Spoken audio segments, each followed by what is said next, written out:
Okay guys, we are in the Volvo C40 Recharge SUV, fully electric of course, and let's take this thing on a drive. Once you enter or exit the vehicle, it will turn on or off, and that's basically how you start and stop the vehicle versus having a push to start function. But this thing looks so cool, especially with that sloping roofline back there and these awesome taillights. One of the best looking EVs out there. Performing, handling, it's okay, but that's not its point. It's supposed to be a comfortable electric vehicle. It's supposed to be a Volvo at the end of the day. It's safe, it has all Volvo's safety features built in, and that is what their point is here. Hopping inside, you see it's off right now. Close the door, it knows you're in here, keep the key in your pocket, put your seatbelt on, pop it into drive, and it's on. That's how you turn the vehicle on and put it into start. I have it in one pedal driving mode right now. So essentially I never really actually have to touch the brake pedal unless you need to. But if you turn that off and you let off the brake pedal, it'll move. It is always in the auto brake hold function. There's no emergency brake in here, which I have noticed. At least I can't find one, but I have noticed that. So I can just put my foot on the accelerator and it moves. I'm gonna take it off. It pulls itself to a halt right there. We do have 360 cameras, so I've hopped into reverse. It plays a noise outside. Let's see if you guys can hear that for a second. Just reverse out of here. But if you can hear that, there is a reversing noise for pedestrians. You can see the cameras function there. Really cool. And you do it, like I said, it's 360 cameras. This isn't the best 360 system I've seen, honestly, if I'm going to be completely honest. And that's pretty much it. Pop the windows back up. So you can always access these cameras, actually, even when you're in drive. So I just popped the vehicle back into drive. I can just press the camera button right here, the bottom right, and you can see the 360 view. It's okay. I've seen a lot better, even some cheaper models from other vehicle manufacturers, but at least you do have it. It is a nice function, and you can zoom into these views to get a better sense of what's happening. Honestly, pretty helpful for the rear, because this one has terrible rear visibility due to that sloped roof line. So we're in drive. Let's hop out of this parking lot. I may have to do a 3-point turn here. This is a pretty tight parking lot. These are pretty cool headlights. These are matrix LEDs, but they're pixel LEDs. You kind of see the rectangular shape on the wall over there, which is kind of cool. Awesome. Steering is super, super, super light. And this is with the steering feel in firm mode. It is a Volvo. Oh, look, an ID4. Another electric vehicle right there. Technically, it's a Volvo at the end of the day. So it's not supposed to be a sports car, but that's going to leave it for the Polestar models. Like I said, this is Volvo's second electric vehicle they have right now. We have the XC40, which is kind of the boxier, more practical shape of this. And they both have the same powertrain. So 2 electric motors, so you have all-wheel drive only, 402 horsepower. And this thing pulls hard. It's not the fastest EV, obviously. All EVs are pretty quick when you get over a certain amount of power. Some of the budget ones are finally just kind of starting to manage that power a little bit for the price range, but we'll just do a little acceleration. And just check out the ambient lighting in here. That is awesome with this lit up plastic things right there. I think that's really cool. But 402 horsepower. Volvo says 0 to 60 in 4.7 seconds. Well, let's test that out really quick. Ready?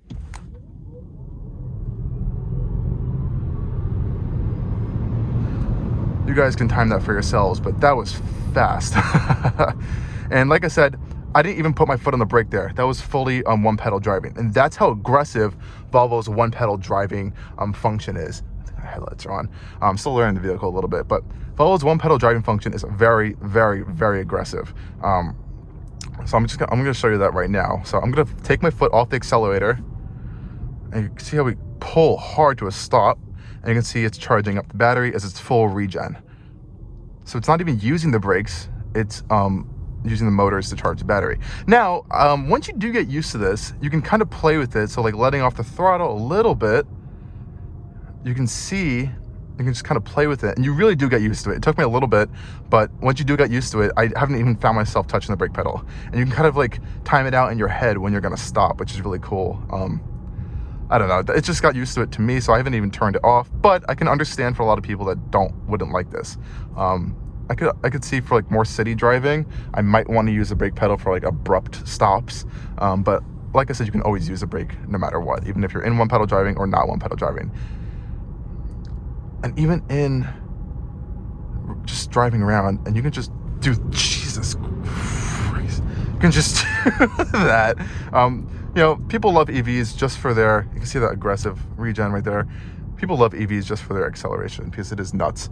And this definitely has that. Unfortunately, that also comes at a cost of range. This thing does not have a lot of range already. I can just go into our range assistant right here, pull up that display. It's not good. We have 120 miles left at 55% of the battery, and maximum that we charged at, I think it was like 90%. It was saying around 190 to 200 miles. Now, I don't know if I trust this range assistant too much, because I traveled around 10 or 15 miles, and I know I did, and it didn't change from 190. So I think this is a little, I don't know what it's trying to do, but you really need to like think about how you drive. Of course, like I said earlier in the full review, we have a range optimizer function that kind of adjusts the climate controls. There's a Taycan right there. You know, there are EVs everywhere right now. They're kind of becoming a commonplace in society.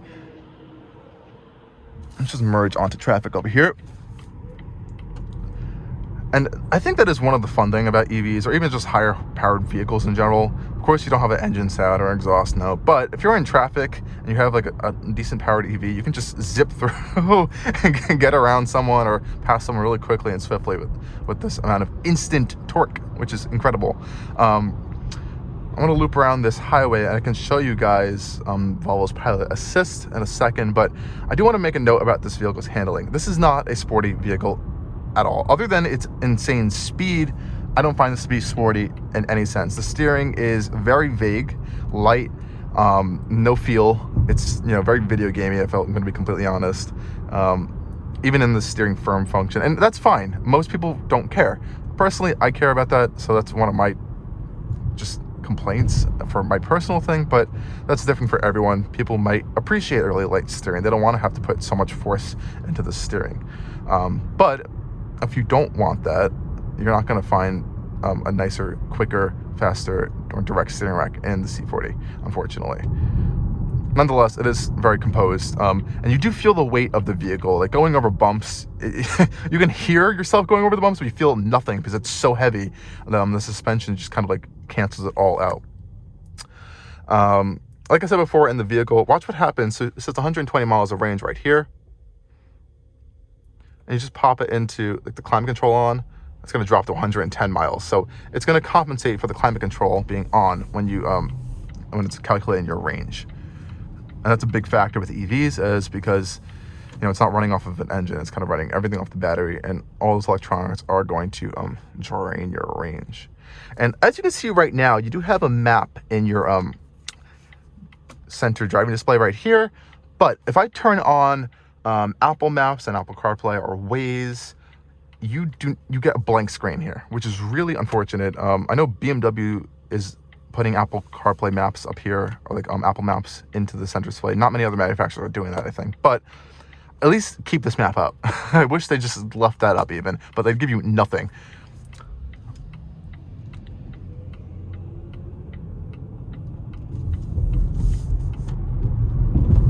Power is insane, and it is very, very fun.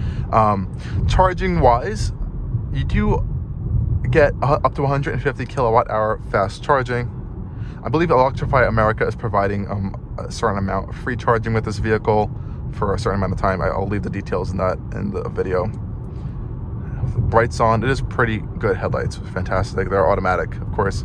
I want to test out Volvo's Pilot Assist function, and to access that is super, super simple. You literally just press this button and it's on. That's it. This is one of the easiest systems to activate. A lot of vehicles make it incredibly complicated, which I think is really unfortunate, to access their driver assistance features. And Volvo has always had a fantastic system, but I think a lot of other competitors are starting to catch up really well. Of course, the elephant's room, whatever that saying is, of course, is Tesla's autopilot. You know, this is pretty good. Nowhere near as high tech as autopilot, but it does have auto steering, and it does have following distance controls right here, which are big giant buttons, really easy to use, and it will go up in increments of 5 when you increase or decrease your speed. Let's see if it catches onto this vehicle here and slows down. It does. Yeah, see, it's doing that for you, and it uses the one pedal driving function, so it's regenerating the braking when it finds the vehicle in front of you, and that's pretty cool, I think, to me. It's not using the brakes. I'm sure it will use the brakes if it needs to in an emergency situation, but in just regular driving, it'll regen battery. I do like this little golden theme they have with the pilot assist. So you can see in the bottom, it has a steering assist turned on. I believe you're able to turn that off. Of course, it has lane keep assist, and it'll vibrate the wheel for you and nudge you back into the lane. The steering assist is good. It is very twitchy. It's moving right now, and if you keep your hands off the wheel, it's going to yell at you to put your hands on the wheel. This is not like a touch-based system. It's force, so you need to like use force change to let it know that you're still driving. There's no kind of like cameras. See, now it's going to give me one warning, and now it's going to give me another warning until I put force onto the steering wheel. And you can change that by increments of 5, and if you need to pass someone, you can always just step on it and go around. And it's really easy to turn off too. You just press one button and it's off, and you're back to driving. Or you can even press the brake pedal and it'll change.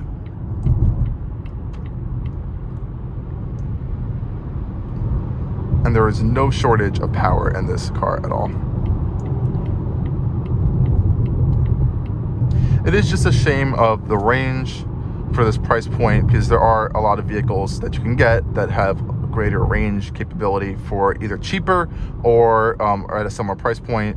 I think, you know, of course, the big one is the Tesla Model Y. You're going to get around 300 miles of range. And then, of course, other competitors are rapidly coming out.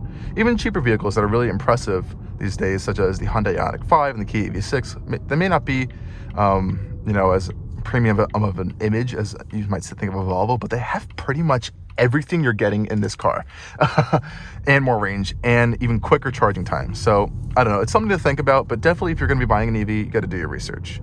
That's priority number one. What I think of this vehicle is it is fantastic for long trips. It's very quiet in here. That pilot assist is generally pretty fantastic on a highway. And it's really comfortable. There are a lot of little minor gripes that this vehicle can have, but if you are looking for a Volvo, I think this is the one to get, even versus the XC40, which does offer a little bit more practicality, of course, and it is going to offer better visibility out of the rear, but the looks of this are just absolutely epic, I think, personally. I think I would personally have to go with this because I think it's just so cool if I was looking for a Volvo EV. There is a lot of stuff coming soon from Volvo, though, so honestly, I would stay tuned. They have a new EX90 coming out, which will be basically the XC90 EV on a dedicated electric architecture that'll be shared with Polestar as well. Yeah, so that's going to be exciting. And then just popping into park, you can hear all the electronics going in, and get out of the vehicle, and it's off, and that's it. I think that's really cool. You don't have to worry about keys and stuff. But yeah, this is the XC40 EV, guys. Oh, C40. Oh my gosh, I'm gonna get that messed up every single time. They're the same vehicle, but you know what I mean. Thanks for watching. Stay tuned for a lot more stuff coming from Allcarnews, and make sure to subscribe, like, and comment on all my videos. Thanks again.